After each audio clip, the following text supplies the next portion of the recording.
بسم اللہ الرحمن الرحیم۔ السلام علیکم۔ روزانہ واقعات سننے کے لیے اس چینل کو سبسکرائب کریں۔ احد کی لڑائی میں جو کافر مارے گئے تھے ان کے عزیزوں میں انتقام کا جوش زور پر تھا۔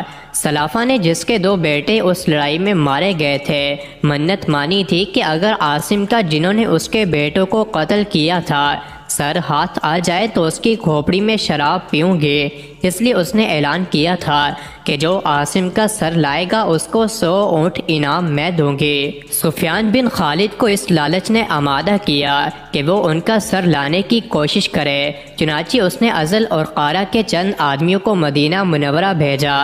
ان لوگوں نے اپنے آپ کو مسلمان ظاہر کیا اور حضور اقدس صلی اللہ علیہ وآلہ وسلم سے تعلیم و تبلیغ کے لیے اپنے ساتھ چند حضرات کو بھیجنے کی درخواست کی، اور حضرت عاصم رضی اللہ عنہ کو بھی ساتھ بھیجنے کی درخواست کی کہ ان کا ویس پسندیدہ بتلایا۔ چنانچہ حضور صلی اللہ علیہ وآلہ وسلم نے 10 آدمیوں کو اور بعض روایات میں 6 آدمیوں کو ان کے ساتھ بھیج دیا، جن میں حضرت عاصم رضی اللہ عنہ بھی تھے۔ راستے میں جا کر ان کے لے جانے والوں نے بدعہدی کی اور دشمنوں کو مقابلے کے لیے بلایا جو 200 آدمی تھے، اور ان میں سے 100 آدمی بہت مشہور تیر انداز تھے۔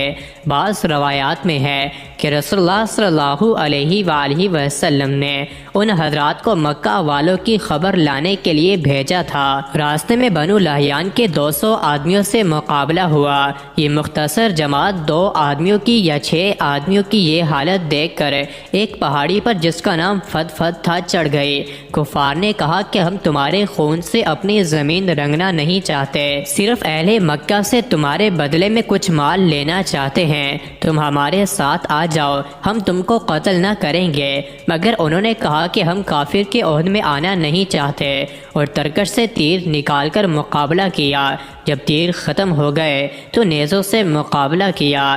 حضرت عاصم رضی اللہ عنہ نے ساتھیوں سے جوش میں کہا کہ تم سے دھوکہ کیا گیا، مگر گھبرانے کی بات نہیں، شہادت کو غنیمت سمجھو، تمہارا محبوب تمہارے ساتھ ہے اور جنت کی حوریں تمہاری منتظر ہیں۔ یہ کہہ کر جوش سے مقابلہ کیا، اور جب نیزہ بھی ٹوٹ گیا تو تلوار سے مقابلہ کیا۔ مقابلوں کا مجمع کثیر تھا، آخر شہید ہو گئے اور دعا کی کہ یا اللہ اپنے رسول صلی اللہ علیہ وآلہ وسلم کو ہمارے قصے کی خبر کر دے۔